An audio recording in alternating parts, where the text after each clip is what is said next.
Ladies and gentlemen, you're watching Sports Talk with B. Watts. I'm your host, Bernard Watts. I want to thank you for tuning in tonight, Thursday night at 8 p.m. Eastern Time. Only thing I ask that you do, hit that like button, subscribe to the channel. And if you don't mind, hit that bell notification. It'll let you know whenever I go live. Hey, tonight we're getting ready to talk about Coach Prime. Man, Coach Prime is up to it again.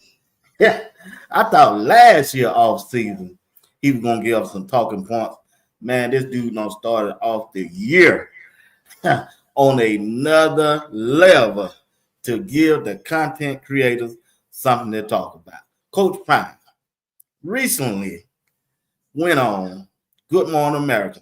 Matter of fact, this week, had $1 million worth of game and said, this is what he said. I didn't say it.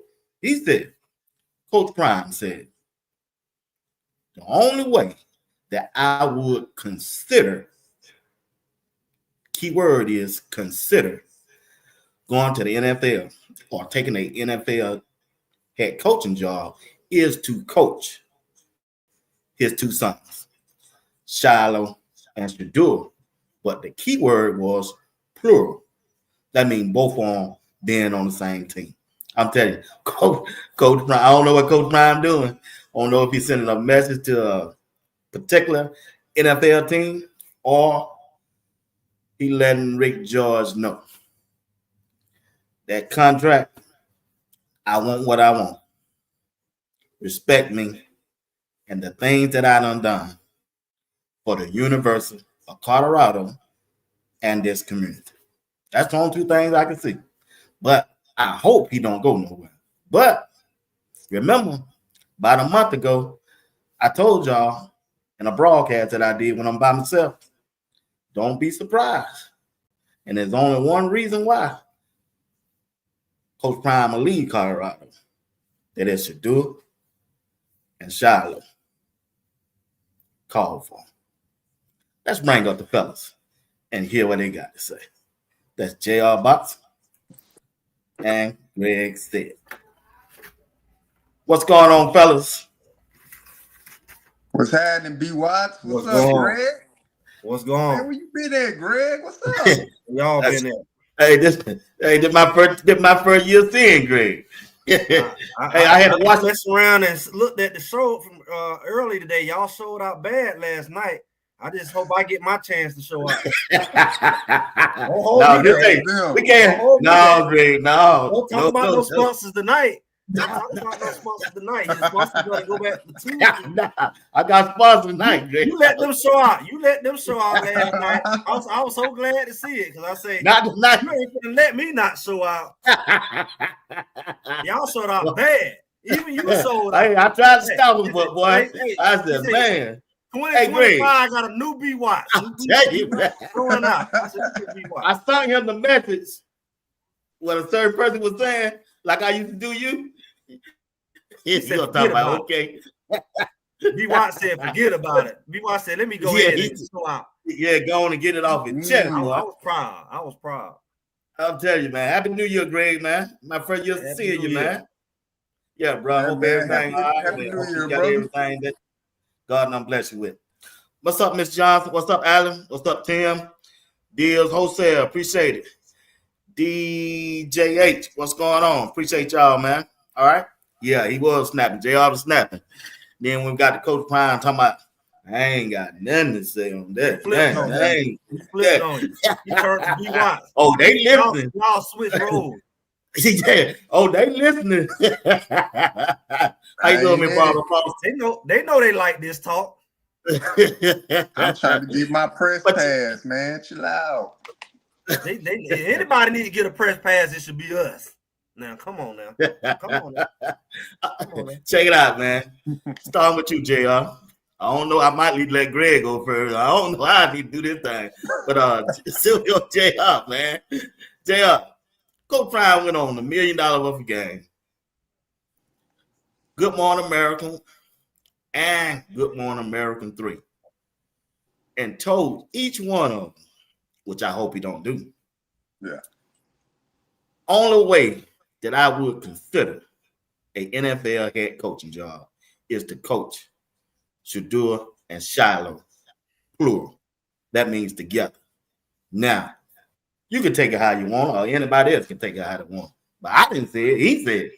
So I'm just repeating the words he said.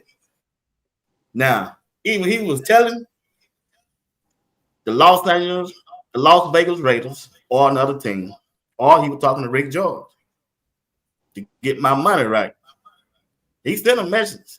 He's the king of media, and he know how to get his word out. Like I said before I came on, it's off season. He know he got a lot of people out here, got these podcasts, and he giving us something to talk about. Well, he put it out there, so let's talk about it. Me personally, I think he's talking to Rick George. That's just my opinion. Let me hear what y'all got to say. Yeah, man, you know, Coach Prime, man, he dynamic with them words, man. He put something out there in the ether, and when he put it out there, stuff is intentional.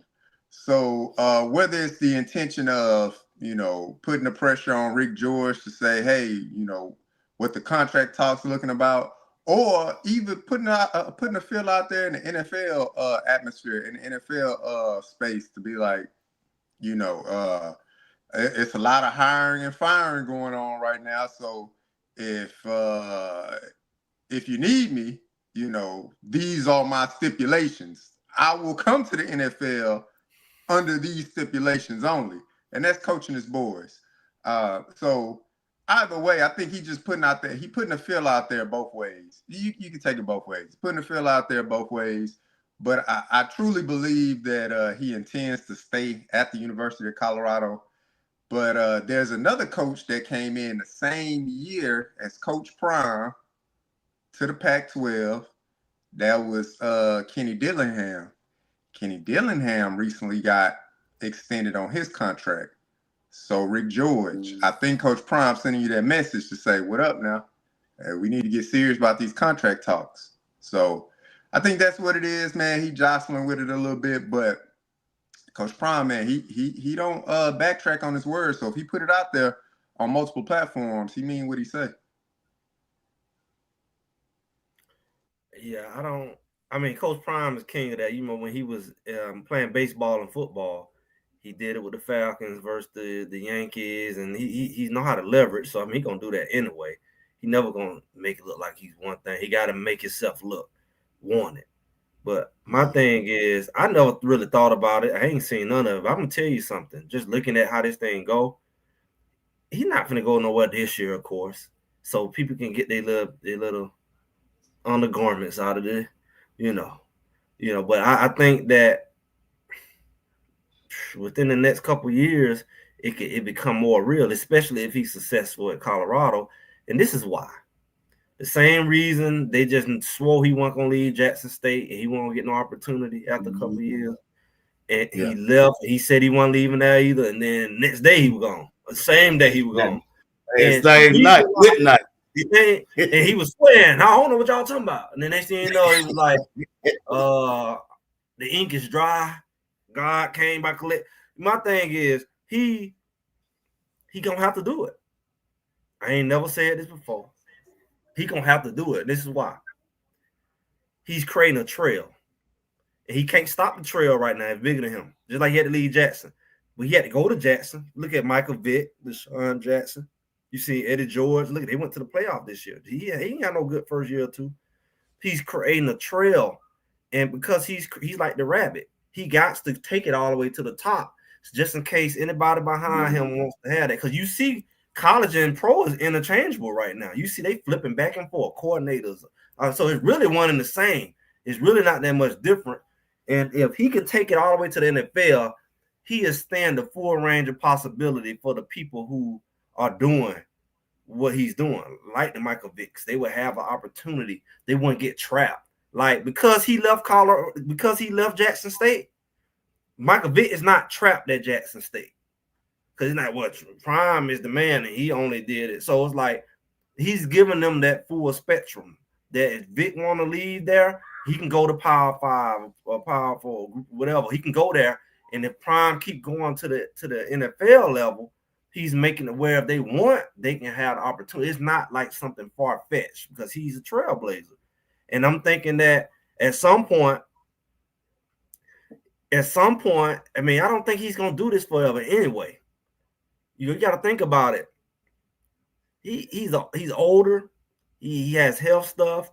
It's purpose, really, to me, because it's not like he did this ever because he just loved the coach and he wanted to be a coach. Remember, he started off for them boys. So with that reality alone, if he has to go get with them boys, he will.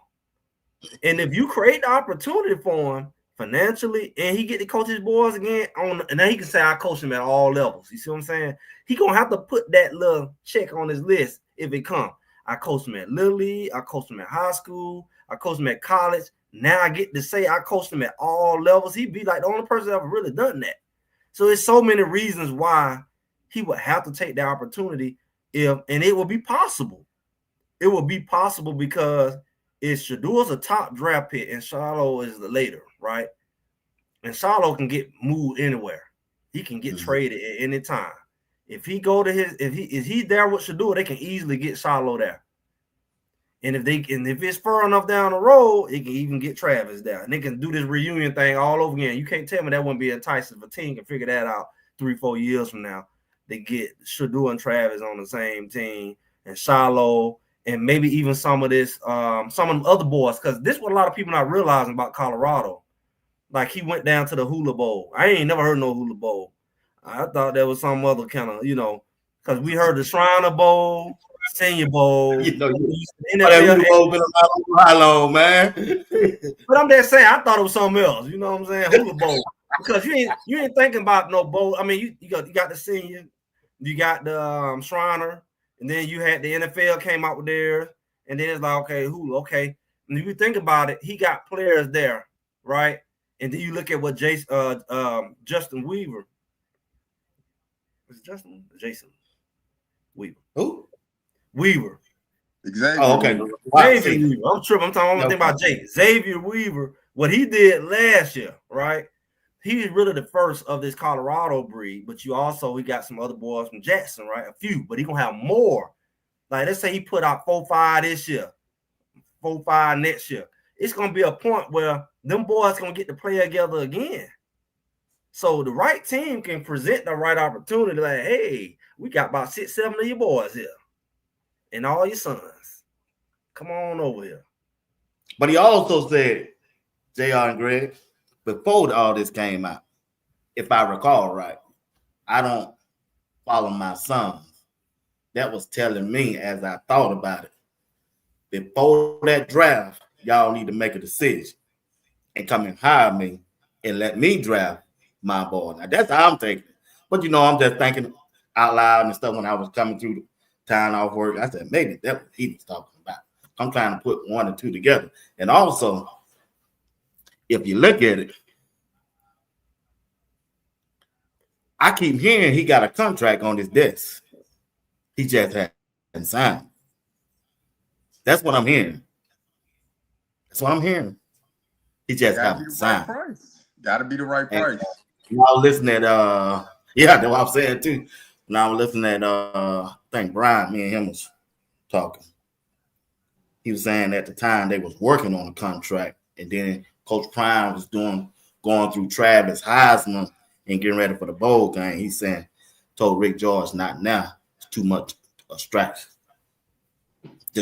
I mean, I said, wow. So I don't know. It just he put it out there. I didn't put it out there. He started.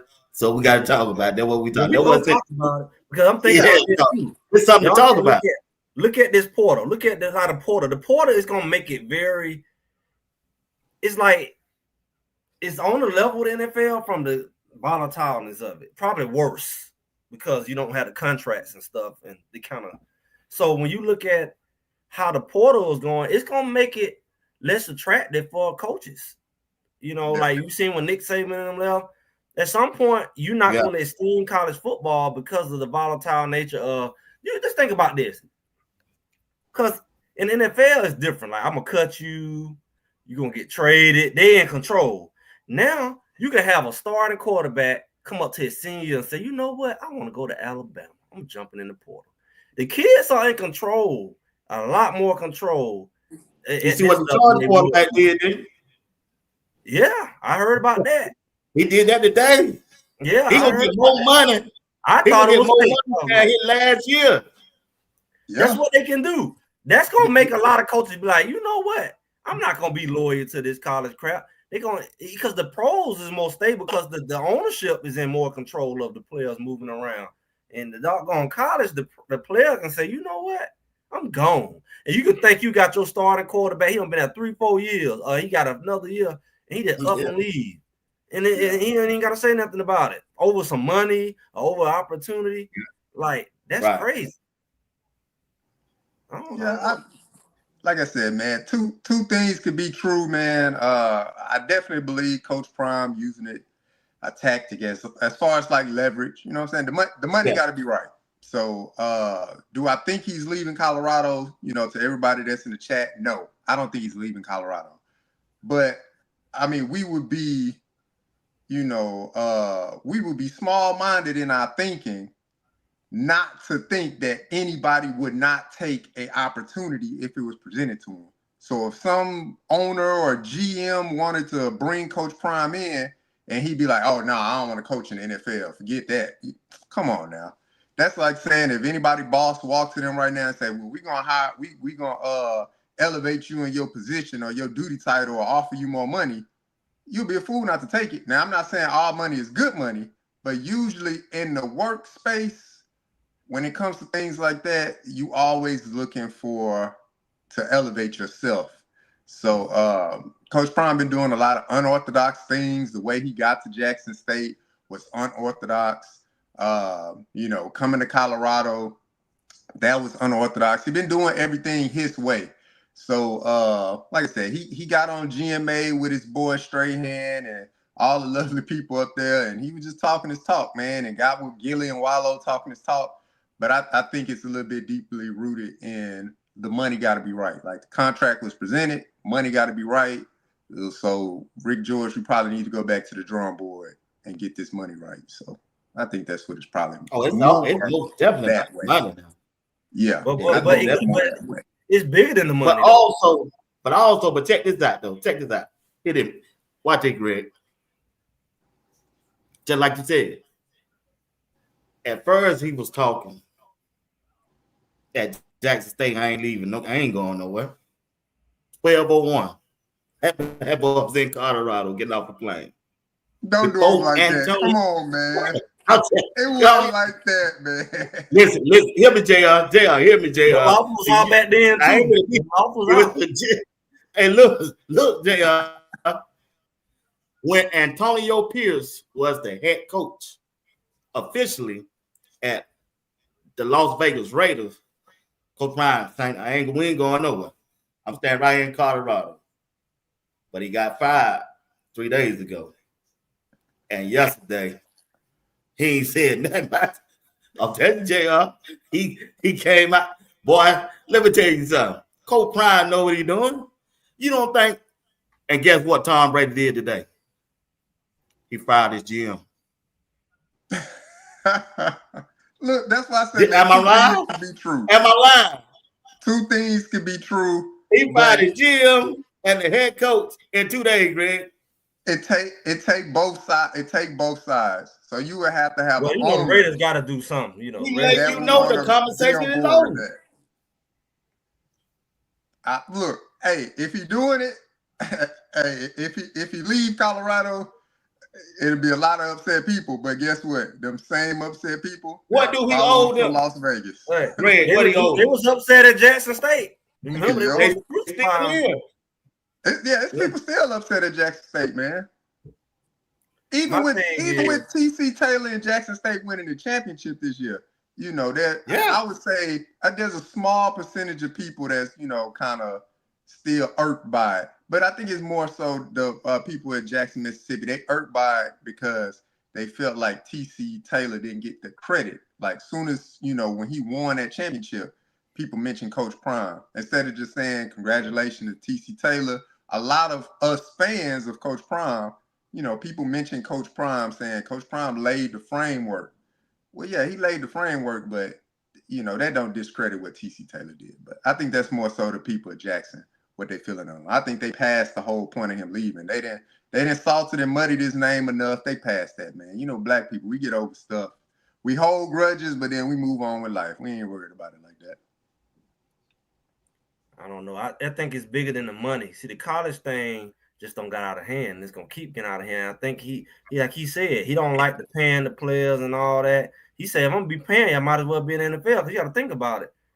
These guys, man, you can get this big coaching contract, but are you gonna have the money to pay the players like you paying the coaches?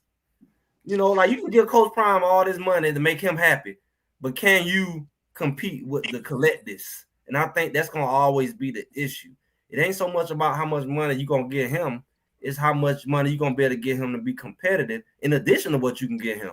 And sometimes you might hit a wall in certain markets. Right. I said, and B. Watts didn't, I don't think he agreed. What? This is me being who I am. When I went to Colorado, what did I say? I say this market here. I remember him saying it. I remember. And I'm gonna leave it at that. I know you said it, bro. I remember. I said it's gonna be. Thank you. I said, seeing it myself. B. Rock fell in love with. I know the pretty, the mountains, the glitz, the glamour. He got in there, and they had his nose wide open. But what I'm saying, it nose like that, boy, his nose. But I'm saying, I said from a football place, long term. Now I said I don't know what it was like in the 90s. But I felt like, boy, I was at doggone Juilliard or something. You know what I'm saying? Like just the feel of it. It's like it's very artsy and very modern way of looking stuff. And it just ain't like football. So I'm like, they gonna have to change that, or it's gonna be hard to build that kind of culture. Cause one thing for sure, when I go to UGA, you don't feel that. In the stadium, like we talk about how they got to build a whole new culture, like how the crowd interact, just the whole atmosphere, football, and it just ain't that. So I don't know if it's possible. I don't know how long it would take. I don't know what amount of beautiful place, but like he know the place more than us. Realistically, what he trying to do, can you do it? I think you can. Obviously that's it's gonna take time though. It's gonna take time to do. It's gonna take more time to build it in that space than it would if you would try to build it in a let's say Auburn or like a football school. That's the culture.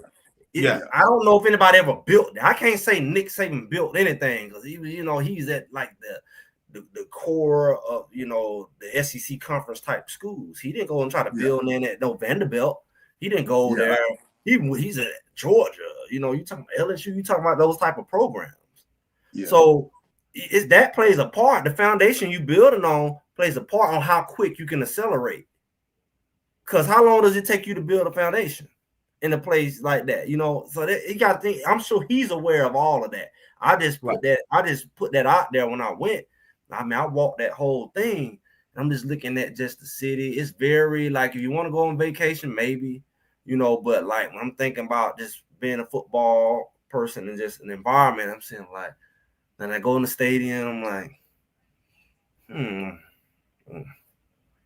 so it's gonna take a lot of work. It's gonna take more work than just recruiting. It's a whole cultural thing that has to be built around it for you to be, because a lot of times that crowd, like when they went to Nebraska, the crowd played a big factor in that game. The players all up in the crowd. They're like, we ain't never, it was so loud. Colorado ain't never getting that loud, ever. Because it's just a whole different mentality of the area. And that's the kind of stuff you consider too when you build. Yeah, I had to agree with you now. You know, it got loud and on third down, but on first and second. They tell your butt to sit down and shut up every other day. It's quiet. They tell you to sit down. I was other people, sit down, be quiet. All the other downs, like the old lady. I was down on the front. I went up there. I don't know what they said. Georgia, so gangster. I ain't been back. I'm about to go back. When I used to go, when I was in high school and stuff, we go on little trips and stuff up there. Shoot, but they'll push you over. Yeah, it's like being over there. You know how you other coaches, like you go deal with coaches like in Asian coaches when they waiting in line and everybody be pressed up against each other. Man, when you go to those games, the energy so crazy. They open the gate, they will trample you. It feel like you don't want your wife and kids. They all smushed up on everybody's back. You can't move, and like it's just from that, it's just intense. And then you get in the stadium, and nobody sit down the whole game. They make your butt sit down in Colorado. They let you stand up on third down. You know, so it's like you know, it's a cultural shift that has to go along with the players as well, because they all play hand in hand. And when they talk about the 12th man, it is a thing. Yeah, especially I feel like the 12th man could have made a difference in that Kansas State game. I was up there and I had Kansas State people sitting way at the top. They were louder than everybody in the stadium, little group. They were talking so much junk. No, they was doing their little chants. And then they had another one way over in the corner over there, on opposite with B. Watts over there. And it was just so loud for a little bitty group. I said, boy, they had the whole stadium, but that thing would be jumping. And like you said, certain things you get loud about, like third down, right, whatever. Yeah. But it's still not. All that stuff has to be built. I don't know how you build it when it ain't there, because most schools who do that, that's like they've been doing it for 100 years. Yeah. Go like dog sick 'em, roof. That thing been going on forever. I used to hear when I was a kid on the TV. It was so loud. It come through the TV screen. Usually you can't hear the chants through the TV. So it's like that's the kind of stuff you got to think about. He got to think about, you know. Right. I'm sure you already have thought about it. I'm sure, because he don't mention it. You really pay attention to his press conferences and comments he make. Sometimes he don't make them like over and over again. But he made little comments, and especially sometimes they mention like Warren Sapp was in awe over the Nebraska, and I think it was another game. They was like, man, I like the way they did them lights, and I like the way they did that, and all that. And then they even said when they went to Colorado State, they was like, man, they was like a miniature version of what they tried to create at Nebraska. It's just way smaller, and they not as good. Cultural stuff like the stadium experience. How do you get because I'm gonna tell you as a player, we always talk about them slow starts and being nonchalant. You ain't doing that when that crowd behind you. That crowd will make you behind up. You ain't gonna do that from week to week to week to week. That crowd, you gonna feel that energy. Like they talk about at the bounce house. The bounce house one bouncer, was it, JR? But the boys are quiet. Like 20,000 to 30,000 folks, and the quiet house. That bounce down. But Colorado can create that kind of environment. It will help them players wake up in a lot of them games where they need that extra push or they dragging. But sometimes they be dragging. Raffy be walking out on the field. Raffy on a run. The crowd be in there half sleep. You playing 8, 9, 10 o'clock games, night games the whole season. They give you 3-day games. You add all that together, boy, it's like, boy, this is rough. Hey, man, leave Ralphie alone, man. Ralphie don't even want to run. Ralphie even can feel the energy. Like, we already know what the player's about to do. Ralphie go out there and play just like the team. Oh, man. But they gave Ralph so much hell the last game, that bowl game. Ralph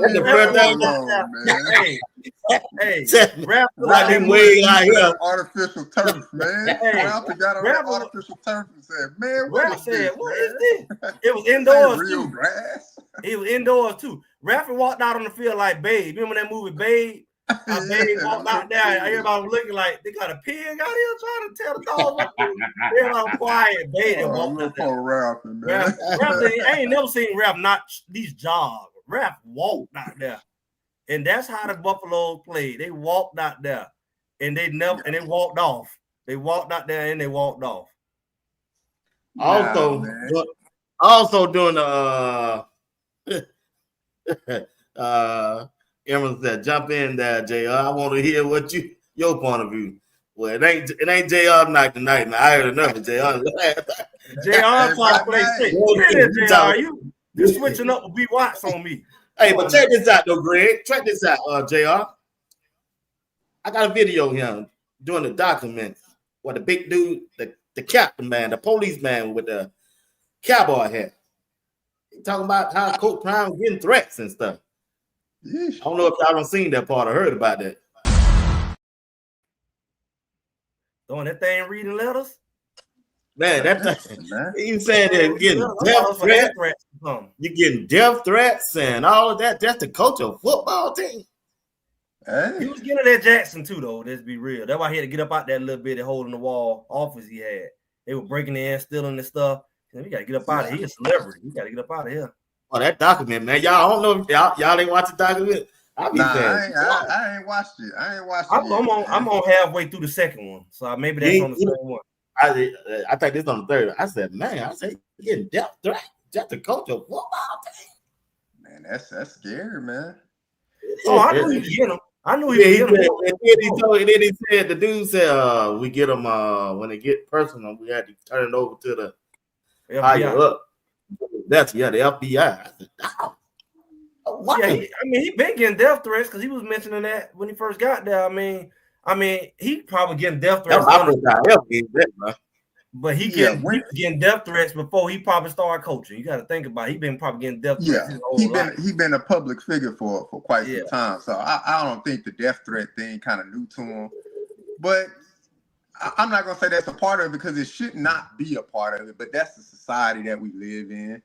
So that's sad though. You know, it is. You coaching. Your job is you the coach of the team, and you know the hate in the world is real. So I'll leave it at that. We've experienced enough hate. I don't want to talk a lot about that, but that's crazy to know that, you know, people will go that far and go to those lengths to say whatever they need to say to try to ruin somebody's day or moment. Yeah, that's crazy to me. It's deep because I'm gonna be real with y'all. Like I really wanted to talk to him a long time ago. Like when they first got there, you remember Bucky used to show all that stuff people was mailing. They was taking all them clothes and all that. I was like, boy, y'all don't know what y'all know about witchcraft. Like people think it's fake. Like, you know what I'm saying? Like a lot of other stuff, you know, be going on other than death threats. When people sending stuff to you, they can send something to you. You know, and so it's like, I was like, how long are they gonna do that? Like, you just can't take everything, food or objects from anybody. You just can't take stuff from everybody. And so when you look at that, and now you're talking about the mail, you notice that they don't show that stuff no more. You can't just take stuff from anybody because people don't put stuff in your clothes, all them clothes and stuff they were sending. Like, oh, thank you. If somebody really, really want to hurt them, they would say, let me just send something. That's a Trojan horse. Let me just send some up in the account. It's that deep. So this stuff is real. I mean, when you talking about being a big celebrity and all these eyeballs, it brings all the other stuff with it. That includes Shador. Travis better recognize it too. Now he's the Michael Jackson of football. And now he can't just be out there. I know he like to be. I'm with the kid. He better have him a security detail. You know, people walk up and hit you just because they want to say they knocked you out. You know, something crazy. You know, like people streaking across the football field doing the game. I didn't have no idea you were going through that, man. I didn't have no idea you were going through that. I'm sure you probably kept it on the road in Nebraska. But he's not the only man. coach. He can't go to the grocery store by himself. You hear me? Yeah, he can't do nothing. But can't go to the bathroom. He go to the bathroom. Somebody got to stand outside his stall.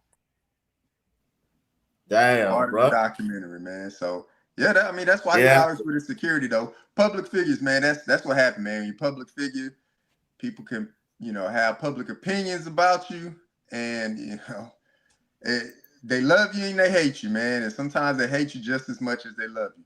But I'm sure he well I know. versed I know in that. that Right. for quite some time.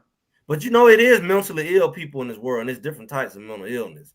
Oh, yeah. Some people just crazy, and it's like it's crazy people in jail, right? Like they want to hurt somebody just to say, oh, I did, like Diddy in jail right now. Somebody will just do it just to say I did something to Diddy, or somebody may do it just to say I'm making up for what happened. You got all kinds of sick people. And they're like, he do a lot of Christian stuff. Some people may not like him because he talk about the Bible. Yeah, so it's a lot of things that he do that somebody sick in their head can feel like, oh, I want to hurt him. I don't like him. It's just like that. It ain't a one thing. It's all. Yeah, man, that's crazy. All right, guys, that's enough talking about that. Let's move on. Let's talk about the team, man. Coach Prime, JR, is really trying to build these trenches because he got some boys coming in, and how they turn out playing on the team, on the field, boy, he going out there to get some boys, man. He got some boys that's coming that used to be starters, not sitting on the bench and waiting this time. He got some guys that's on starters, not at Alabama or Florida State, but he going down there in the G League and G5 lead and bringing up guys that got starting position there. Look like he put the work in for the offensive line and defensive line. What you think? Yeah, I mean, look, I told you, man, the identity of the team is going to be a little bit different. I mean, here we go. Let me not say a Go little ahead. bit different because Go ahead. B-Watch don't believe it. He don't believe it. He don't believe Colorado going to run the ball next year. And I'm like, how can you not believe that? And you see the type of linemen they're trying to target. Like all the linemen that they're targeting, man, these guys are like 20 pounds, 30 pounds heavier than the linemen they got now. I know. They knew the deficit that they had. They knew they couldn't push the ball. I mean, they definitely figured that out throughout the year. Like we just can't get people off the ball when it comes to enforcing our will or imposing our will on another team's defensive line. So a lot of the guys that they're targeting, are bigger guys. Look, I'll be lying if I said I went and looked at tape and stuff like that. I ain't had a chance to look at none of that tape. But the numbers, 6'7", 6'6", 330 pounds. I've been trying to tell him, Big Worm. Big Worm. He won't listen to me, Big Worm. Like they bring in bigger guys, so they're gonna run that rock, man. And like I've said multiple times on the show with you, B. Watts, we have not seen a running back from Colorado hop in the portal. We have not seen that. These guys didn't get any touches last year. Now you can say they didn't have the stats to get in the portal and nobody will pick them up, whatever the case may be. I'm saying that coaching staff has reiterated to them the importance of those young men. You are an important and integral piece to our program, and we will utilize you next year. Henceforth, the offensive lineman. Now on the defensive line, we had some problems stopping the run last year. As much as improved as the defense was in total, I mean, there were some games where we got gashed, man. And when we got gashed pretty good.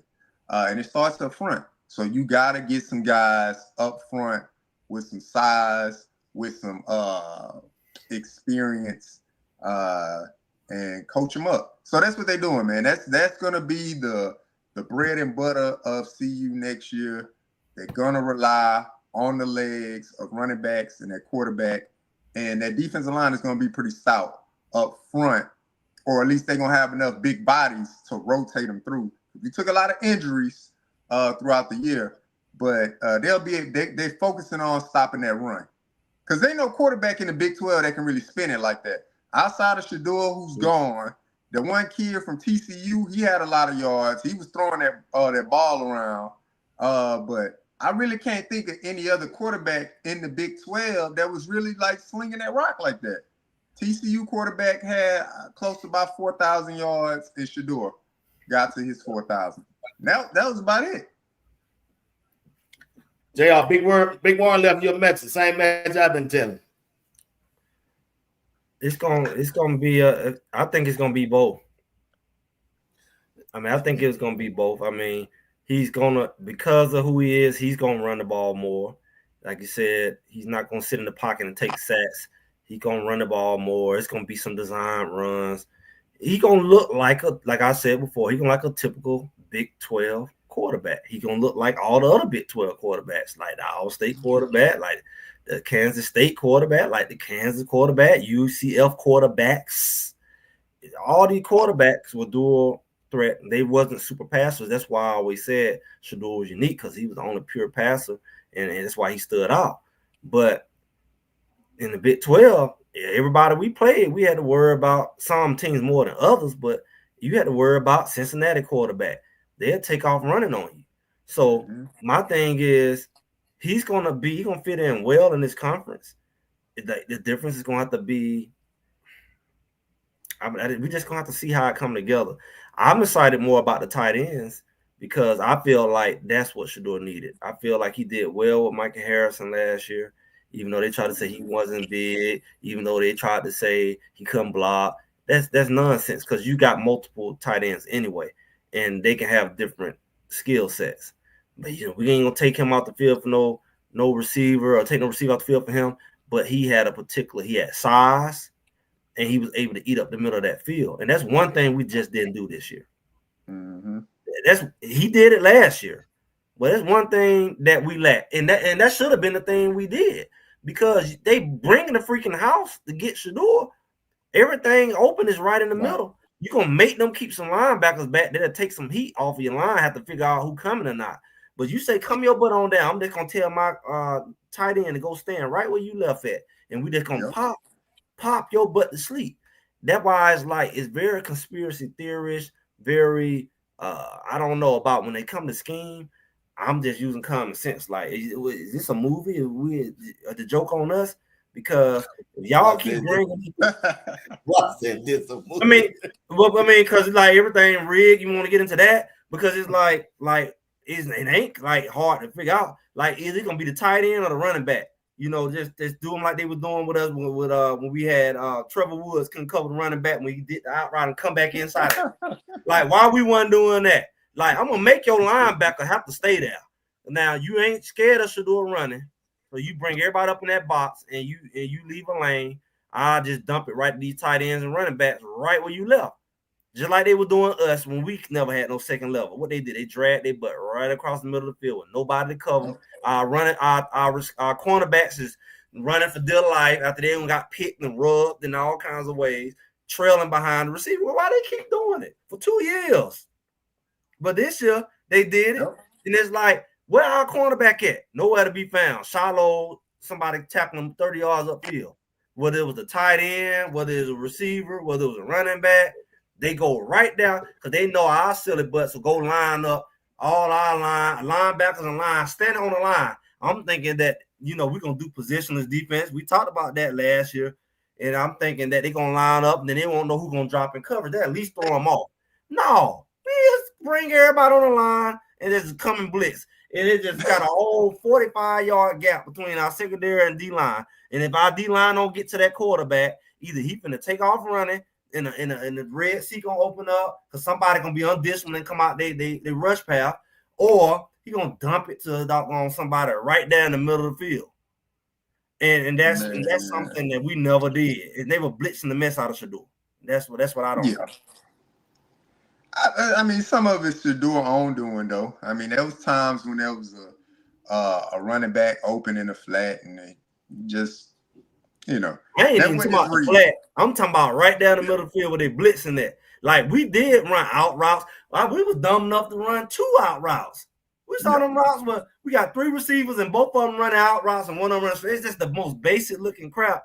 And I'm like, 1 DB covering 2 receivers. And they run these shallow 5-yard routes and it's 3rd and 8.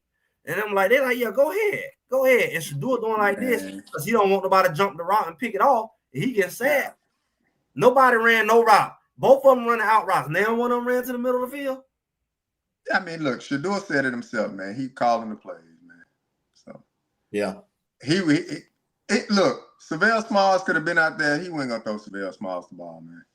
Well, I wouldn't throw Savell Smalls the ball either. But I'm saying you sit up there, you let Mateo go. Mateo went down there and got to the playoff. You say he couldn't block. We let all the boy from overseas from over there that came over here the first year. That was he a big deal. What school was that? Arizona State. We let him go. Okay. Then we let all them go. And then Michael Harrison had a good year. We let him go. And nobody good enough for us. But we need a tight end. And then you keep Smalls, who was hot and cold on blocking, but he had 2 left feet. He'll fall over himself in the middle of the field.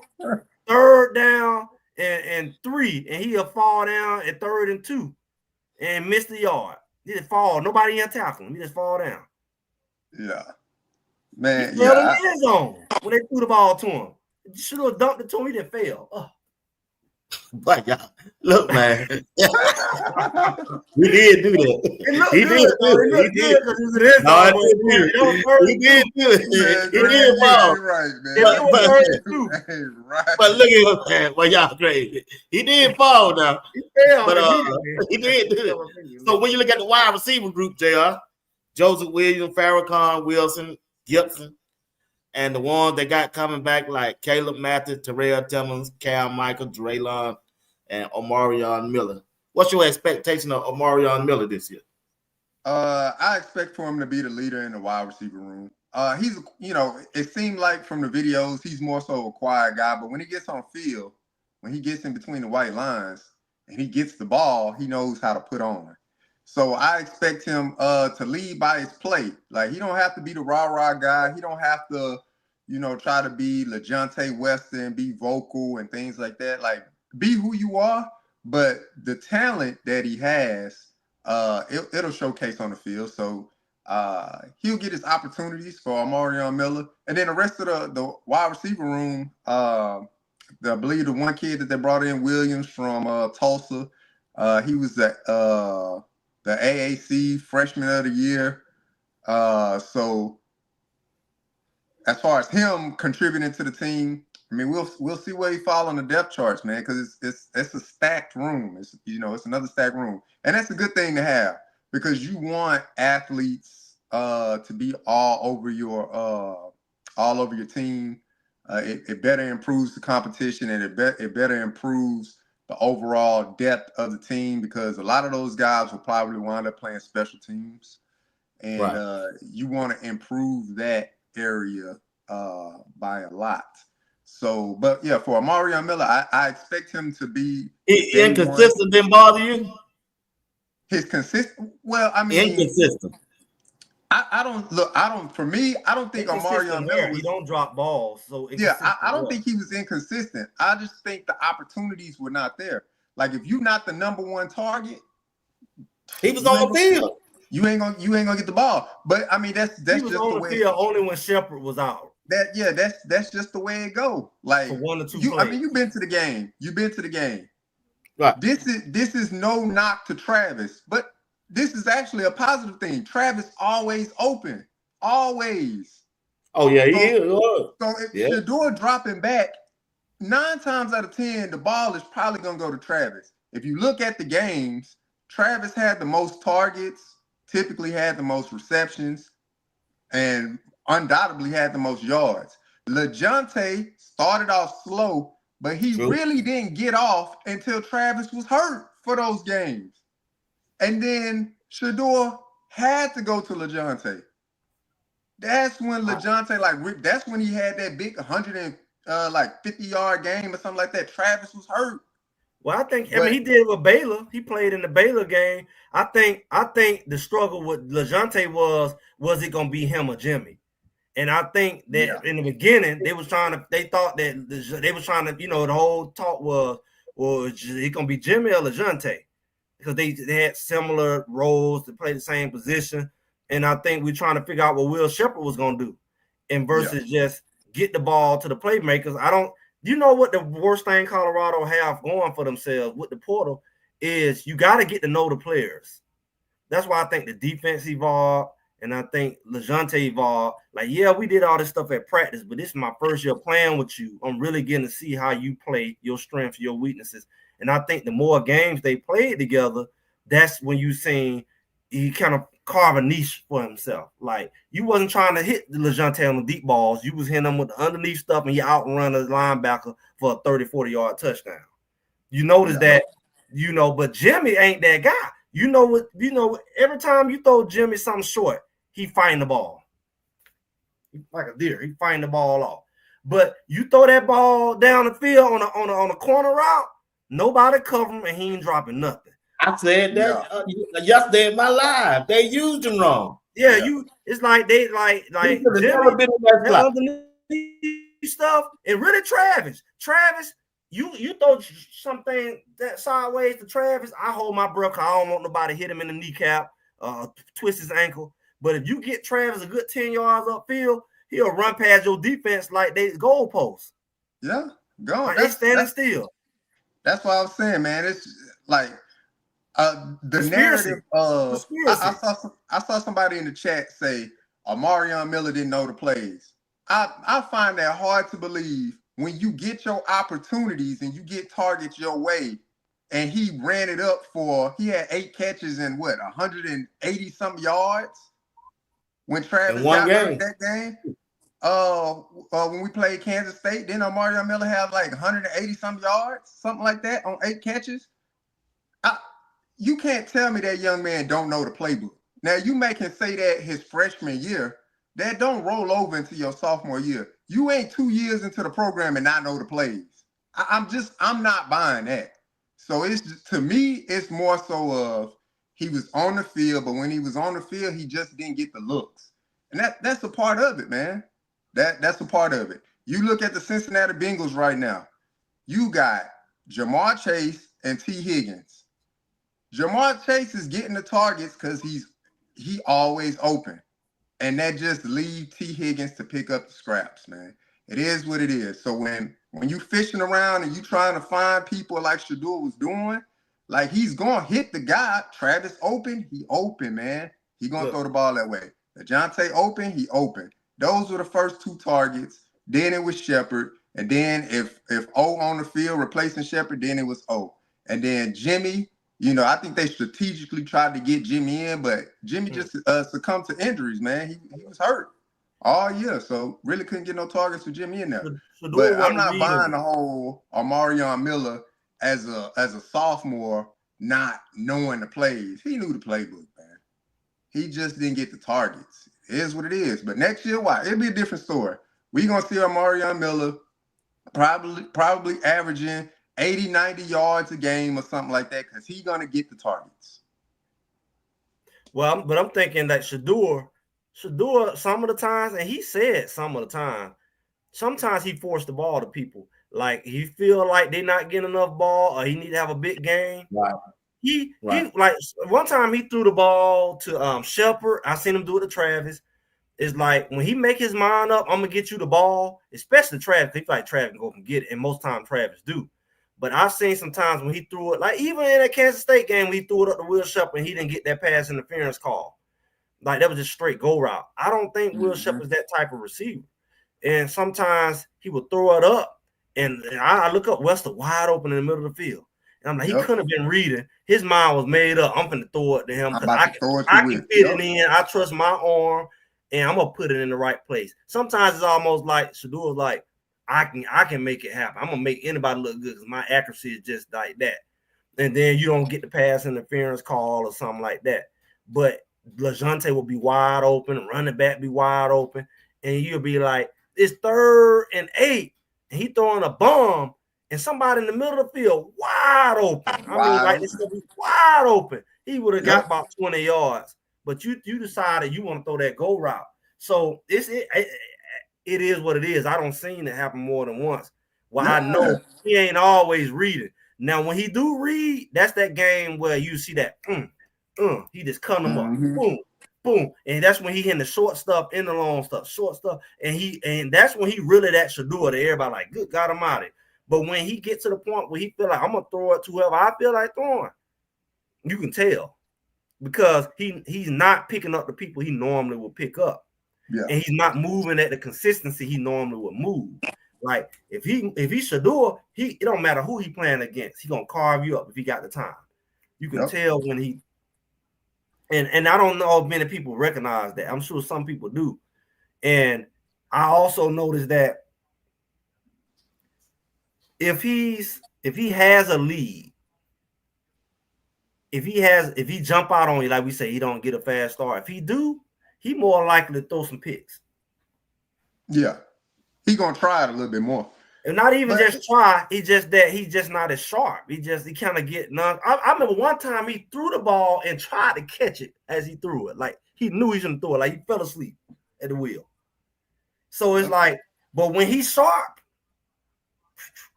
that's the Shador that I wanted to see because I didn't want them to use it against him because whatever they get, they're going to use it against him.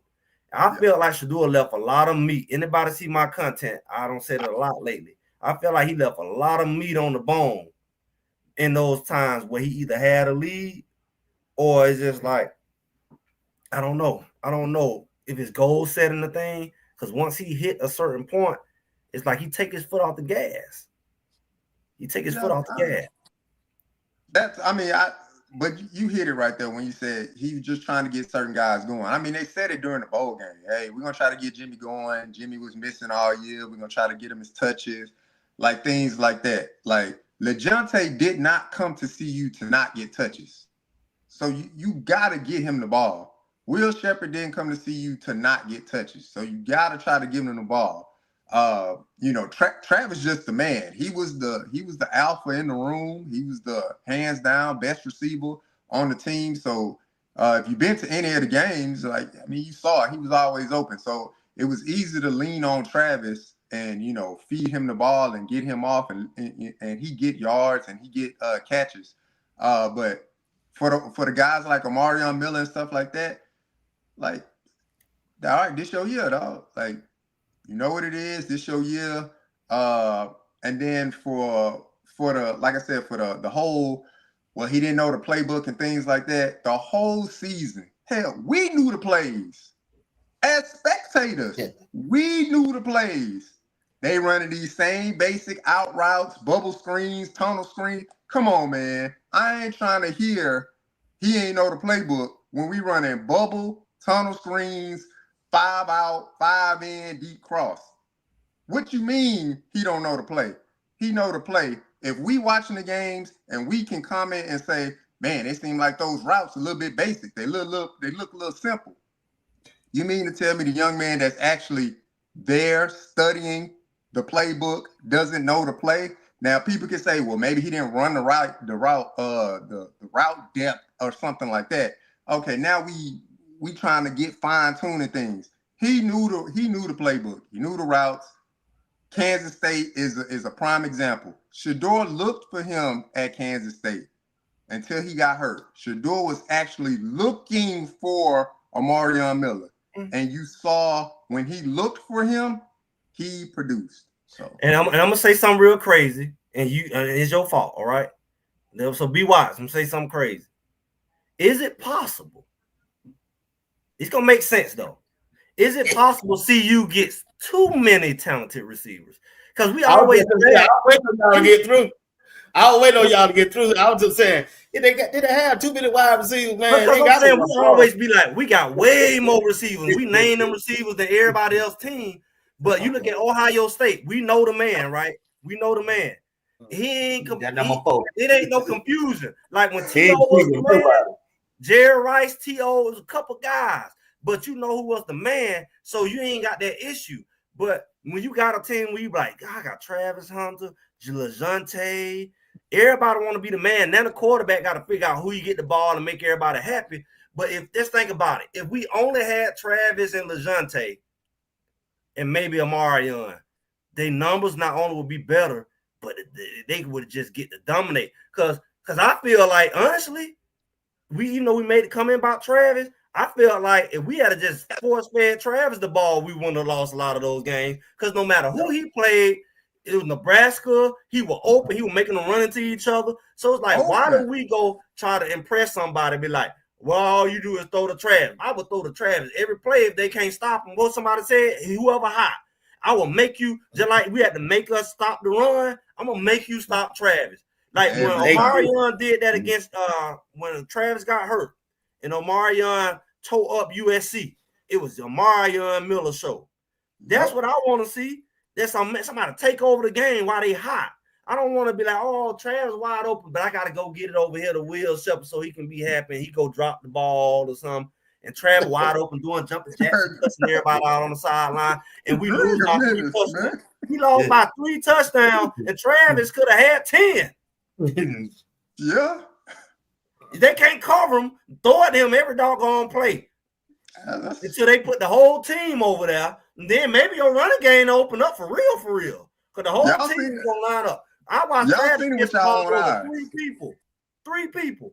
Travis catch the ball over 3. Maybe y'all need 4. Maybe y'all need 4 people. He done caught it over 4 people. I mean, we didn't see it with our own eyes. Greg, we was at UCF. B-Watch, you was at the Utah game. You seen it with your own eyes, man. The young man, I'm just 24/7. He just open. But like you said, like Greg said, let me throw it over here to keep this guy in the game, keep him motivated, keep him this, keep him. Literally just could have just dropped back and throw it to Travis every game, man. And he gonna catch the ball. He gonna put stress on your defense. Maybe that's what opened up your D. I mean, maybe that's what'll open up the other areas. But if you don't put that pressure on them, that's why you need a good tight end to come right in behind him. Yeah, it's like that's why you need a good tight end to come right in behind him. We had him, Harrison, but it's like, and that's why Harrison took off in the games he did, because it's like if Travis is the play, that's almost like when T.O. was playing, Jerry Rice was playing, you had to stop him. It's like I bail you out when I feel like I got to distribute the ball to 5 other receivers. I bail you out by not have to stop Travis. I'm gonna make you stop Travis, but if I stop you, if I stop throwing it to Travis because I want to get LeJounte in the game, you like, whoo, because now I ain't got to worry about Travis being open every play. But if I can make him be like Omarion Miller that game, where every play he just dogging somebody out, they don't went through 3 cornerbacks trying to stop him. That's what's gonna open up your running game. That's what's gonna take the pressure off your O-line, because everybody gonna be focused on doggone it. Travis is juking people and they falling down. He catch the ball, 3 people try to tackle him, they all run into each other, and he just jogging to the end zone. That's how you open up your offense. Look, I don't want people to think that we don't know that running the ball is important. Obviously, running the ball is important. But the thing about CU, they did not want to run the ball. And that's okay. I got over that fact long time ago. When Coach Prime came out and said, we're going to run the doggone ball. When he looked straight in the camera, Bucky, we're going to run that doggone ball. And then they come out and they run the ball about 5, 6, 7 times. Look, man, the focus was not to run the ball. The focus was to highlight the phenomenal athletes of the team and for Shedeur to facilitate to get them the ball. And that's okay. But I'm telling you, next year, they're going to run the ball. Because if I was a running back, I would have hit the portal. I would have just left. They gonna get them ball down. Young man down. They told them. It's still early. Like you said, it's right. It's still early. It's still early. You remember we lost like 3 running backs in the spring, you remember? Yeah. Today the 9th, though. Today the 9th, right? No, I'm talking about in the spring portal. We lost 3 right before the spring game. We lost 3 running backs. Yeah, because they was bringing other running backs in. No, only one. Amos was the only one they was bringing in. And all 3 of them left. And we had to go get 2 running backs. We had to go get Hayden, and we had to go get Amos, Micah, and they had brought in Hood. But Hood was already going to be there. Hood got overshadowed, but that's what I'm saying. They was already bringing in another running back. They was targeting Amos. They got Hood, and it was a package deal with Hood. We got the cornerback, we got the running back too. And then they was looking at it was another guy they was looking at in the port. I forget his name, but he didn't wind up coming. And then that's when everybody hit the stage. Left when Amos came. They left before we had to go get all them extra running backs because we lost Dylan. Hayden. They brought Hayden in early too. Yeah, but Hayden wasn't there yet. But I'm saying that they already targeted. They had already targeted him to say, you know, this the guy we bringing in or whatever like that. And then they brought Amos second. Hayden or Amos, they didn't even show up, but they had already committed to the team. Right. They committed. Michael was the only running back there. But we got to think about it. Wilkinson left when the autumn was coming, but McCaskill had already left. Dylan Edwards popped up, and then Savion Wilkinson, Savion and Dylan left around the same time. That's once we started replacing the first one that left. McCaskill had already jumped. Now Dylan Edwards was the first one. Dylan Edwards was already talking about leaving in January. We just found out about it. I would have left too. But he was already planning to leave. No, they didn't start leaving till what Big Worm said till they announced Charlotte Offerdall running back number 2 and don't change. Yeah, that was like the final straw. That's when Savion and all that. Am I right, Greg? Yeah, I mean that happened at the end, but Dylan Edwards already having conversations about January. Shout out Big Worm. Big Worm, you a menace, man. Big Worm tell the truth.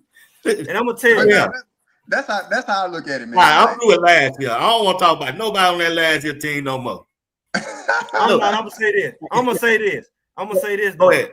Amos, he was the guy that I said that was gonna guarantee us our conference title. When him and Hill Green posted camp, I said that was it. He destroyed his career when he went down there and rolled the bench down there. Ole Miss. He ain't do nothing. He took the check. Because all we needed was a big bat for them short down, them 3rd and 2s, third and 1. That was the difference in our season. Even when we won, we struggled with it. Even in the red zone down in Arizona. Yep. Like we struggled all season with short yardage. And then we say running back there, man, that man was about 230, 246, 2. We handed the ball, he can lay down. That's what that boy was doing in Kansas. He was laying down. Simon Craig hitting me that lay over him and stretch the ball out. If we could have gotten them first downs on 3rd and 1, 3rd and 2, 4th and 1, that would have been the difference in the season. Even all the way back to Nebraska. I don't think it would have made no difference. They wouldn't have ran the ball. But it's all good. But you know what else they should have did? And I'm going to blame the coaching staff on since we had it. We had them humongous quarterbacks.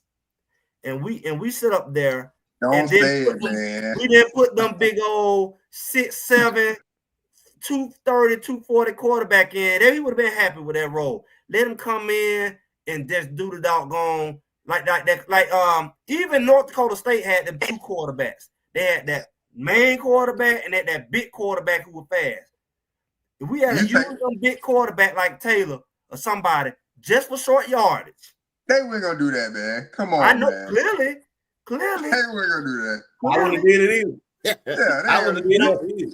But I'm saying, you taking the second best player on the team off the field, man, they ain't doing that, man. But you ain't Walt finna Taylor do mess around and fumble the snap. Shador ain't never really been a quarterback sneak type guy. Let's be real. Like even they laughed at it. Even if we lined up, they laughed at it. But we had a battle axe that he can lay down and get 3-4 yards on them short yardage situations, like how they used to do with the what they call it what's the one I want to call it polecat when we do the like when we put Harge in. A lot of teams still do that. Florida mastered the whole direct snap to the running back. Wildcat. Yeah. Like that's what the Wildcat was created for. It was to put a running back in a quarterback position for short yardage. They take the starting quarterback off the field and they put the doggone running back in at Wildcat. We ain't even Wildcatted on short yards. I mean, well, they did it one time, and we got it worked, and it got a penalty. And then we got a flag. That was at the end of the season. Yeah. And I'm saying you could put a big running back in like Draylon Miller, who you lined up everywhere. You can wildcat him. You see what I'm saying? Direct snap him. That kind of stuff was needed for short yardage. It would have been tough to get pushed with them linemen. But it's different when the quarterback is a running back.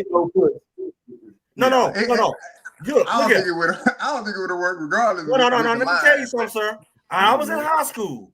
When I was in high school, we always had a horrible line. But you know who our top rusher always was? The quarterback. If he was at quarterback, he get all the yards in the world. If we line him up at running back, he gets stuffed. Because it's a difference when your quarterback has the ability to run and throw. That's what we talking about with Salter. It's a difference.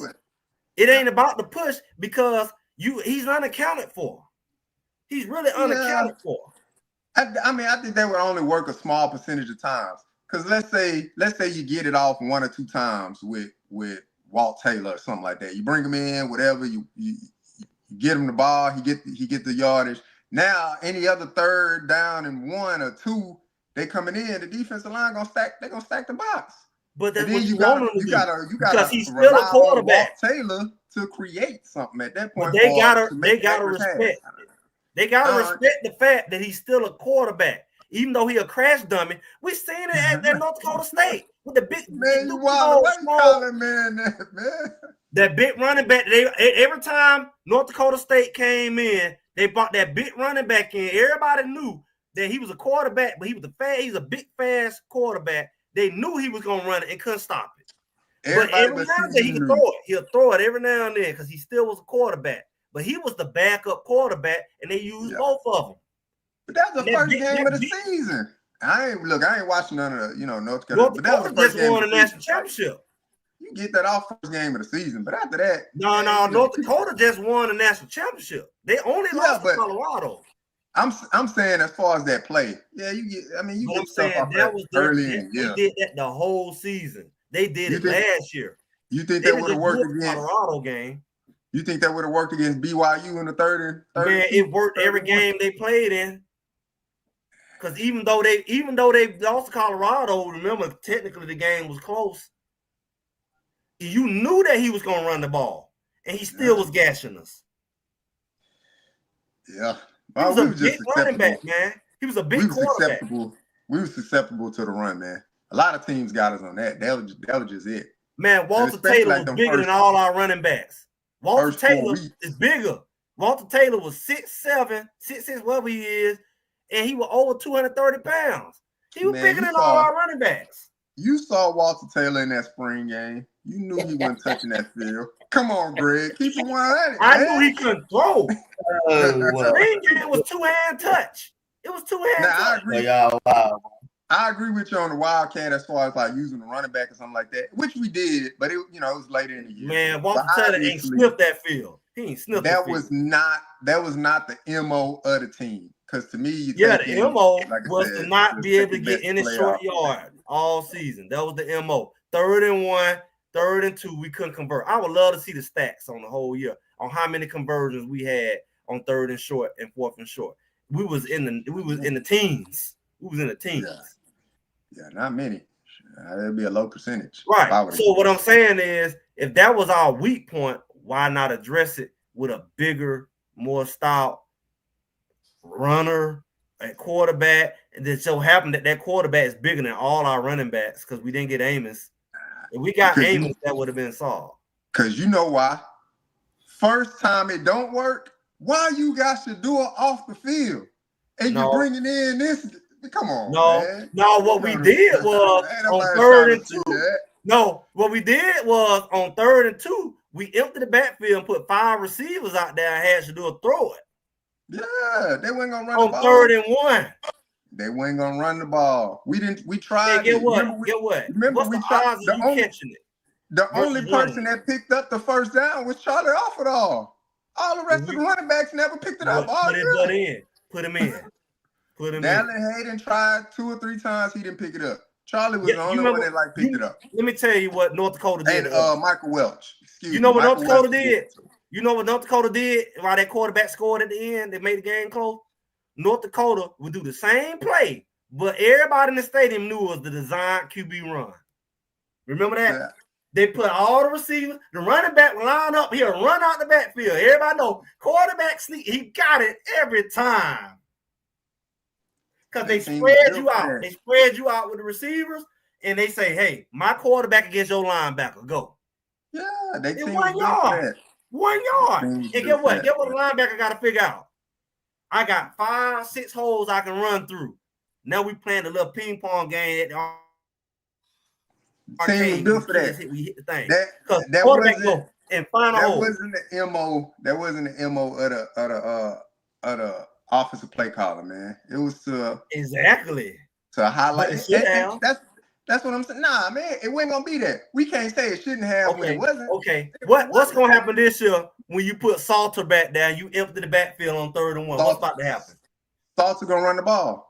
I mean, that wasn't Shador's like style of play. Shador. That's why I said you put Walter Taylor back there, or you put Keaton Wade brother back there. One of them will get it.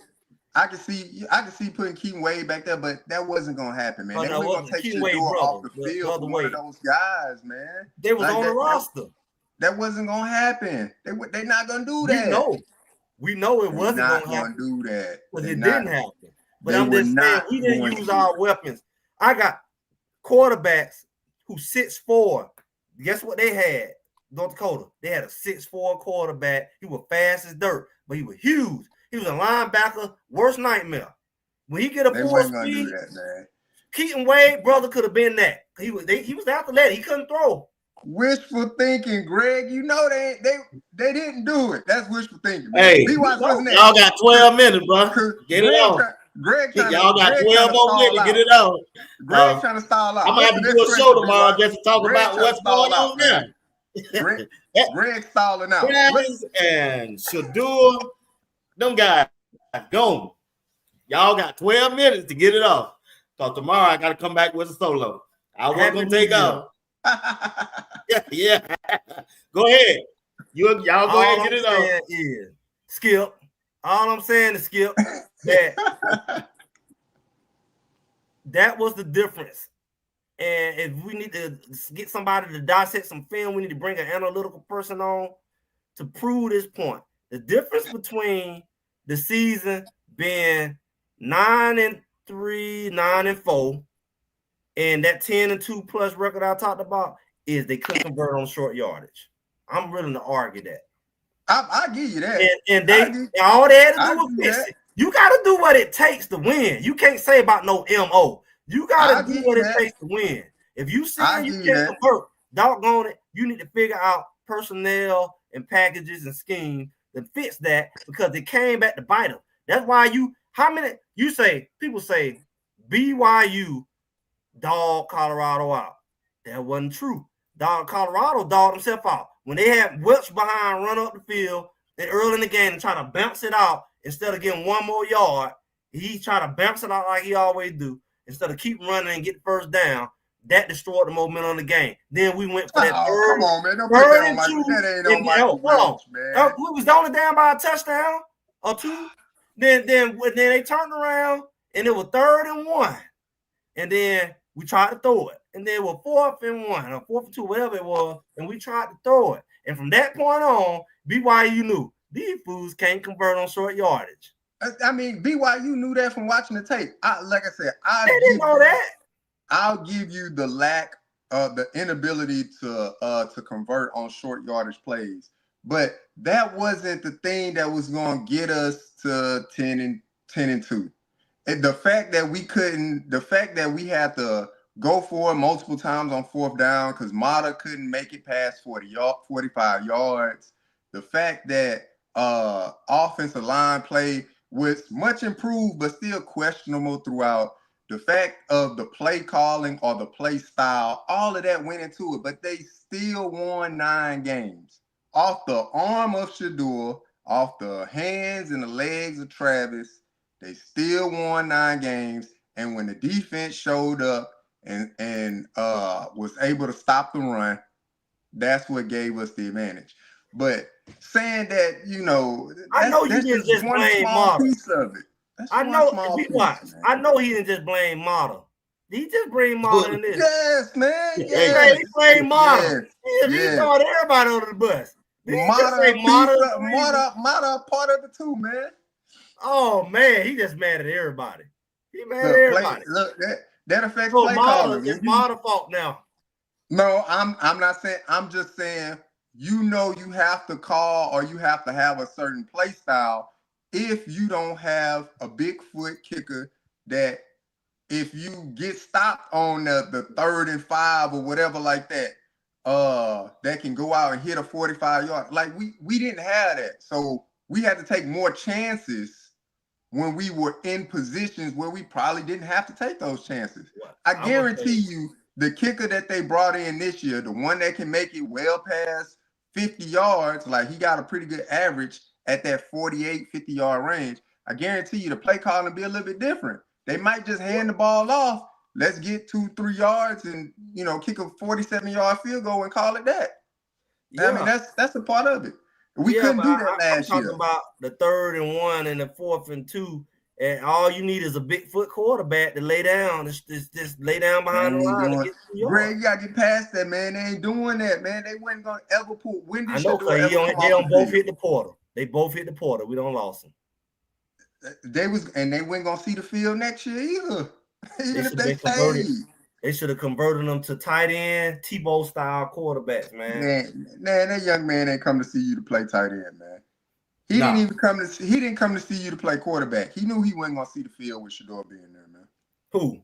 Which one you talking about? Both of them in that case. Yeah, both. Yeah. Walt and Walt would have been happy, boy. You had to put him in Tebow style and let him get them short yardage, man. He would have been happy, man. Yeah, Wade. I think Wade more so came for his brother. Yeah. With the defense Wade. I mean, he more so came for his brother. I think he was athletic enough to convert, So it's like that's what I'm saying. When you got weapons, you just got to convert them and use them where you need them because they have skill sets. You just need to apply. That's how Warren Sapp. What Warren Sapp say he went to Miami to play? Warren Sapp say he went to Miami to be a doggone tight end. All right, and one coach went to him and said, "Sir, we need you on this defensive line. Use your quickness." And then the rest is history. He's a doggone legend at D-line. That's part of coaching. Coaching got to say, "Hey, sir, you know, this is what we need you at. We need you right here, and this is where you better fit." I don't let you waste your talent, and then you jump in the portal and go into Neverland into the black hole. You be at doggone Albany State over here somewhere after you try to jump in the portal. You're going to Vanderbilt to Colorado. You ain't got no tape.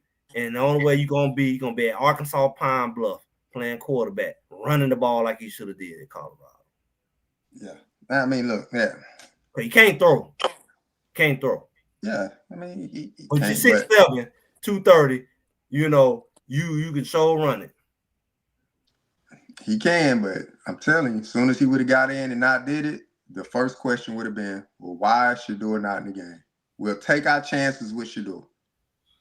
It sounds good to say he's 6'7", he could lay forward and get a first down. That all sounds good until you don't get it. And then the question is, we got a Heisman caliber quarterback. Why is he off the field? You know why he off the field? You ain't want to get him hurt on a QB sneak. Regardless of not converting a first down on short yardage, that's on coaching. And that's on the players. You just got to be willing to move the man in front of you and see you more oftentimes than not up front. They could not accomplish that. That's cool, man. We got a new fresh crop of 367, 370-pound linemen that are coming in that hopefully when they fire off their ball, they at least be able to move somebody 2-3 yards back. We couldn't do that last year. If I'm 6'7", 230, be what? If you don't move the man, just stand in front of him, I'll do the rest. Just fall over. They lay down. I'm 6'7", I can lay down for 2 yards. Hey, you stand straight up. Just stand in his way, and I'm going to figure out where the hole I'm going to lay down. That's your only job. Your only job. That's hard to do from shotgun, Greg. But Greg, check this out, Greg. What if they don't get it? Put him up on the center. What if they don't get that first down? That wasn't part of the play. They would kill Coach Prime in that presence. watch you do it when out there. No, they ain't. No, Exactly. We What? would kill him. As soon as it No, they didn't ain't. We work, would do it. we would kill him. This same show would do it. No, they ain't. Yeah. No, they ain't. Greg would be the main one. Now, why you No. taking the door out? I'm telling you, man. Greg, No. Greg, didn't you go to the spring game? You were there. No, I ain't go down. No, I ain't go down. He didn't Okay. run the ball. He was He trying went to to throw spring it. game. You know, he was trying to throw it. He couldn't. Oh, he can't do that. He can't do that. Oh, yeah. So what else you got but them long legs, man? Them long legs. It wasn't gonna happen, man. He fooled around, get hit 4-5 yards in the backfield because they was taking it out of shotgun. No, I want him up on the center. Shit. But yeah, 2025, man, it's gonna be a different team. Like I said, y'all heard it first from JR Boxing on B Watts platform with Greg said it. See you running that ball next year. I'm telling you. And we're gonna have 1,000-yard. Now he won't talk. Now he won't talk about yet. Now he won't talk about next year. We don't win an hour 30 minutes. And we're gonna have talking 1,000-yard rusher. Whether it We be got a the whole year to or talk about running back, next but year. we're gonna have Hey. 1,000-yard rusher. Hey, all 1,000-yard rush you're gonna have next year is gonna be that quarterback, K-South. Salter. That's what I said. It's either gonna be a There ain't gonna be no quarterback or running back. They not running that ball. He gonna run it. It's easy to run as a quarterback because you're That unaccountable. RPO. Salter that business, man. Salter that You line business. him up at running back, he ain't doing none of that. But you put him at quarterback and run, he run all over you. Yeah, he gonna do that. Watch that video, And JR.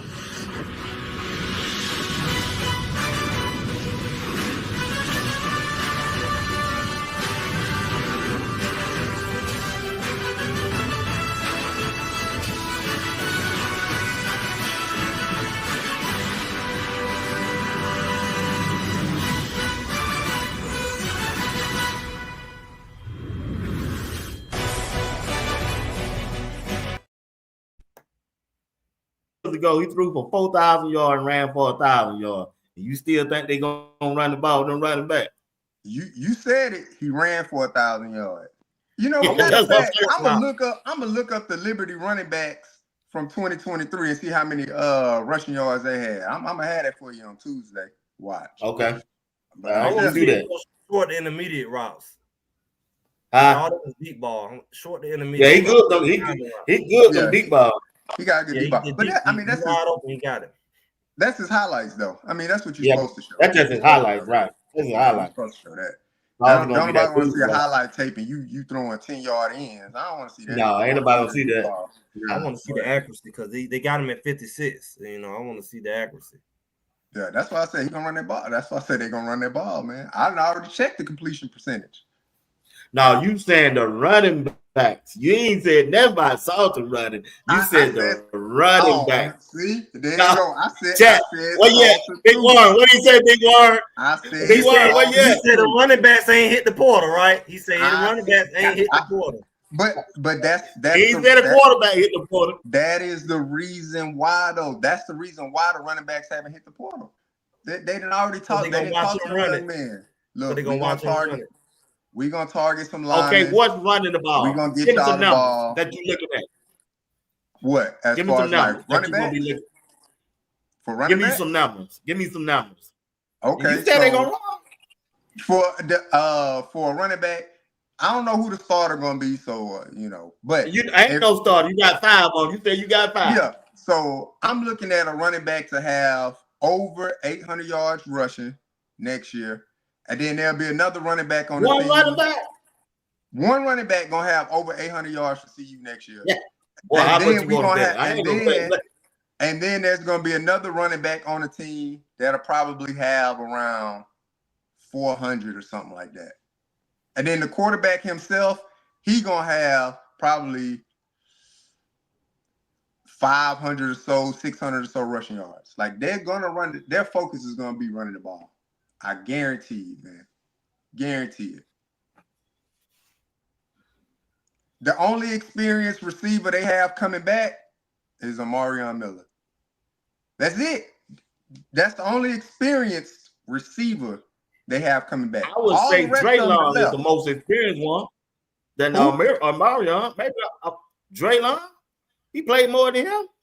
We got 2 seasons. Mario got 2 seasons. Amari, I'm saying the most He experienced didn't play, collegiate bro. receiver that they He have played both in the years. room is He Amari played Miller. in both It's- seasons. They number one wide receiver gonna be the Joseph Williams, the transfer from Tulsa. Ooh, he only a freshman. That's why I said the most experienced receiver. If you think Coach Prime gonna rely on them inexperienced receivers to get him to where he want to go, he not doing It that. better be Amari Look at the Miller. linemen. It better be his year. The linemen that Coach Prime is targeting, most of these guys on 1-year deals, but they're bigger guys, and they got a lot of playing snaps. Coach Prime is gonna run that ball. I'm telling you, look how it's breaking down. He gonna run that ball. Timmons. Okay, somebody said Timmons. Timmons. But Amari Miller been on the field more than Timmons. When it comes to CU. They throw that ball to Timmons, he dropped it by himself. So the wide receiver room is deep. It got a lot of names, but it don't have a lot of on-field experience. It is what it is. The most experienced person with the most said that running back had transfer 1,200 yards. coming in. Simo said that running back for Liberty that year had 1,200 yards. Exactly. That's why. All right, man. I'm So telling which y'all, running man. back you feel to get 1,200 yards with Colorado? I didn't say 1,200. Hey, I want to know which one he think gonna get 600. I said 800. I said 800. I didn't say 12. I said 800. Who is that? Who is that? Who can get 800 yards? I mean, you said. I think Isaiah can get 800 yards. So that what you saying? He gonna have 800 yards? If he get enough carries, if you get 80 yards for 10 games, that's 800 yards. I can go to the grocery store and buy 5. If I had the money. Watch. Dog. Watch. No, I can't let JR. I can't let you do that, JR. Can't let you do that. Next year, when y'all see that stat line, and y'all gonna be like, God, dog, see you ran the ball 27 times, 30 times this game. I'm gonna be like, told y'all. Everybody in the chat gonna be saying, JR did say that. I remember him saying that. So what you think about the tight end room? Zach Atkins,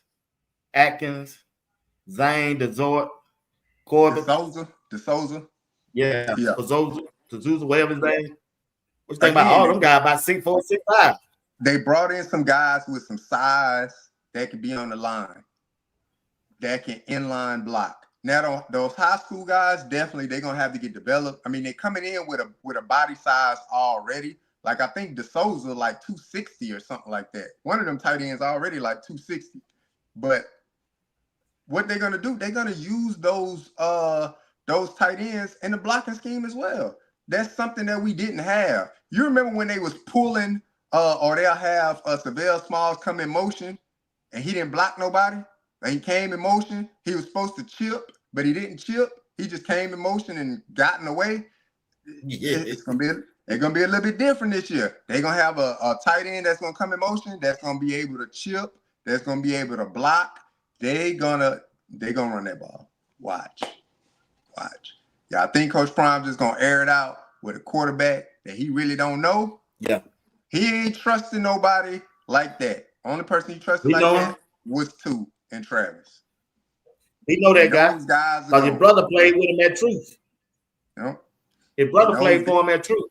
Yep. Those guys are gone. So it's gonna be, we gonna have a balanced team, and with balance gonna come to run. He gonna have his chance to take his shots, take his deep shots, because young man has a great deep ball.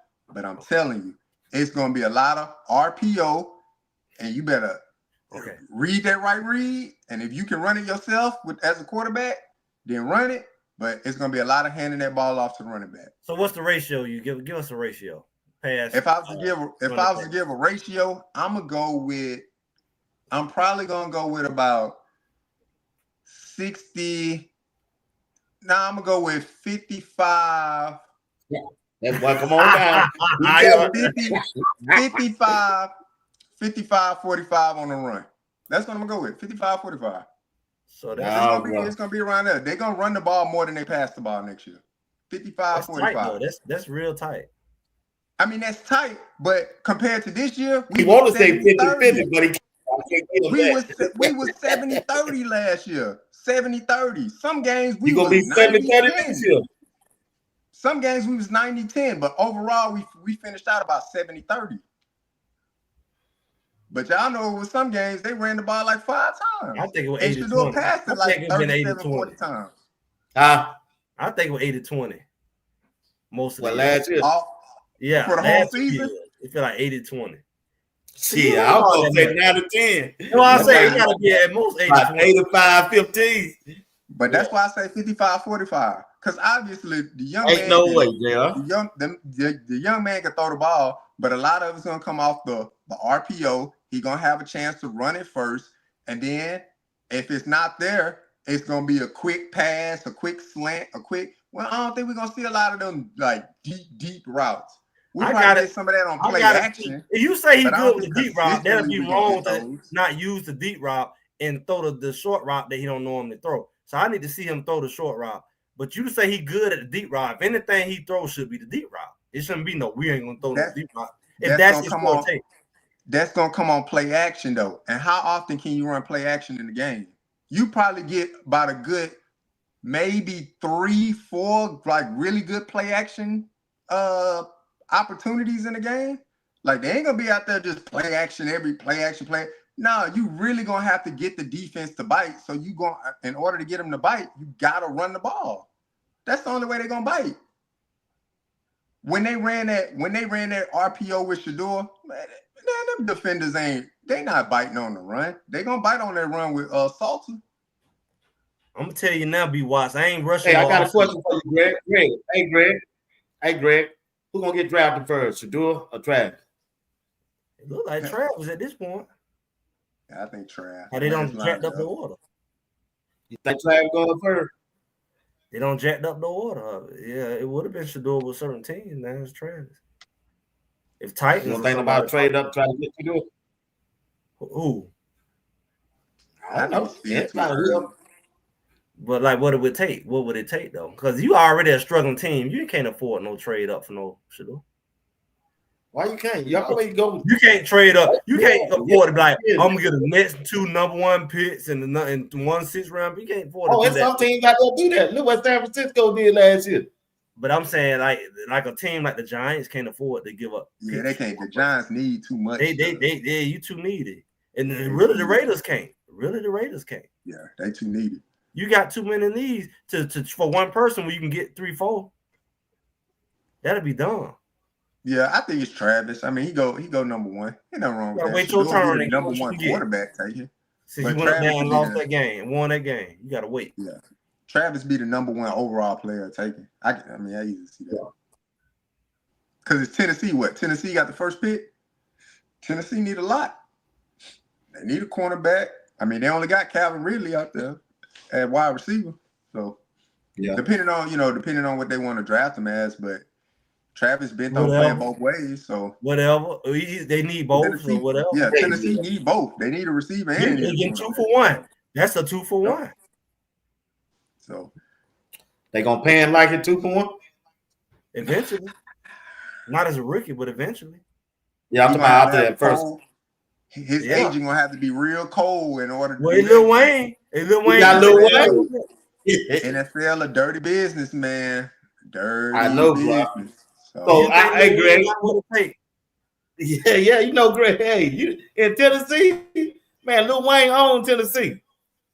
I'm just saying, as a do we know his stuff as far as being a football agent? He ain't no football guy. And like he got other people doing that. Years. Nah, yeah, he got a whole roster of people, man. You know, he got about 20 players. Yeah, they got a whole roster of sports and entertainment agents. Yeah, but what's the experience though? I don't know the experience. He didn't go get no bit dog. Travis didn't go get no bit dog. He went with a name. Travis Hunter, the highest profile athlete that they have. Right. But I'm saying he ain't go get no bit dog. Travis Hunter ain't go get no bit dog agent who known for getting you the deals that you want. He went with the name. He went with Lil Wayne. Yeah, I mean, I think they had been together for a while. Yeah, but I'm saying that don't mean that they necessarily the best as far as getting the deal because they ain't proven necessarily. They not proven. He could have went and got a big dog. Yeah, I mean, look, the player set the market. So let's say if Travis exclusively played wide receiver in the NFL or whatever like that. And you got guys like he putting up Justin Jefferson like numbers. Like I'm coming to the table as an agent with that number in mind already. Like I'm not coming less. So if Travis goes to the NFL and he put up numbers, like the numbers speak for itself, the way the market moves. So all he got to do is go and put the numbers up. That's like Jamar Chase. I mean, Jamar Chase about to get broke off this year. He triple crown and receiver. Well, he probably gonna get paid at least 3-4 extra million over what Justin Jefferson just made this year, signing that highest contract. Well, everything gonna be higher. I'm just saying, is he saying you gonna get double for your trouble? That's what I would ask. It depends on. He should be the highest paid. Either way, he should be the highest contract ever. Yeah, it depends on the percentage. Like the rookie scale is the rookie scale. Like it go up incrementally, you know, every year. Yeah, but that second contract, it depends on the percentage of snaps that he play on each side of the ball. How healthy he is and all of that. So I'm saying at that point, he should get paid significantly more than anybody who only done it on one side if he's doing any level of 2. Yeah. If he's doing 2. All right, guys, I got to get out of here. Let's see. Greg, go ahead and let them know what you got going on. But on tomorrow, I guess I got to talk about what I was going on my agenda because JR jacked up my program tonight. Him and Greg. So tomorrow, at 11 o'clock a.m., y'all already know how it's going to go down. I'm going to spotlight Colton Hood, the best defensive cornerback in college football in 2025. I didn't say Colorado. I'm telling you, entire football. You don't want to miss that show. 11 o'clock a.m. tomorrow morning. Be there or be square. Go ahead, Greg. Well, I don't even know why you complain because you know what we're going to do. That's what else is we here to do? You know what I'm saying? It's no agenda. It is no agenda. All right? And so when you do your show tomorrow, make sure you switch your computer around and catch the snowfall. We're going to be like Colorado edition in Georgia tomorrow. You know, we don't want that wall. We want the snowfall falling so you can fake like you're in Colorado. I don't think going to make it this far, big dog. You might get a little sleep down there at McDonald's. I don't know. It might get a little. It ain't gonna snow down here. It might get you. Yeah, I might get a little dust and all. But it's a new year. Greg said it. Make sure y'all like, share, subscribe. Who knows what the new year brings. Well, we don't know what in the world Colorado about to do, but we finna all see this thing together. We're gonna talk about it. We ain't scared of nobody. We're gonna talk about it because it's gonna be interesting, clearly. And it's not gonna be what anybody think. It's not gonna be predictable as we was able to predict this season because we had some knowing of the pillars. We got a new quarterback. We don't really know what he can do. We don't even know who's gonna be the quarterback. So we got a lot to talk about, and just make sure y'all is connected so y'all don't miss out. We're gonna be we go live on Sundays as well. Greg said it live, kind of like breaking down what happened out the week. So I'll see y'all around, and we'll be back here on Thursday here. All right, big dog. I see y'all. I see you Tuesday. I see Greg again Thursday, man. Y'all have a good weekend, man. Greg, don't get snowed in, man. Don't get snowed in, bro. Yeah, man. Y'all be safe out there. And hey, prayers to everybody in LA, man, in that area. Ooh, boy, that thing rough out there. Man, prayers to them, man. So sending prayers, man, and love to that area, man. If you got family out there, check on them.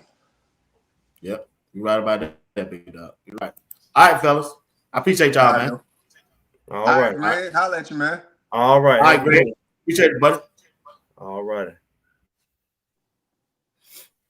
I'm happy for you. Get dressed, go to class, make sure you pay attention. And you official, man. It's now, like I told you, this is day 1 in the 2025 Big 12 championship. Man, Trez Walker. Boom. What I tell y'all, championship pieces.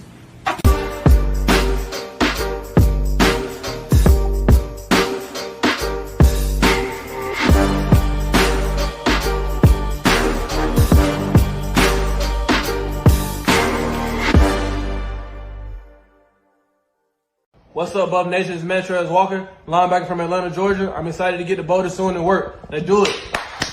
Yeah. But is there a chance that you could head to the NFL? I know where you're going. you try to go viral, right? Yeah. If I respond, you know we're going viral, right? I know, right? You know what? The only way I would consider is to coach my son. Not son. No. Sons. Okay. I think we're going to go viral with that. Yeah. So that's not a no.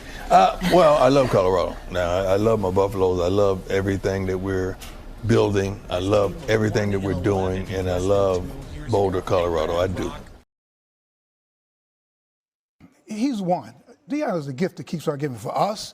It was he is a content machine. Oh my God, it was great. Content is king. I don't care whether you hate him or love him. He's one. He's proven that he can coach. Here's the thing that's going to be really interesting. They don't have that NIL money, okay, that the Ohio States and that some of the other. He is relying solely on the transfer portal, and he just got one of the best defensive players in the country to come over from Alabama. And you talk about a great coach makes the entire organization better. So the applications for the University of Colorado, just for kids to go there, up 20%. Hey, stop. Go first.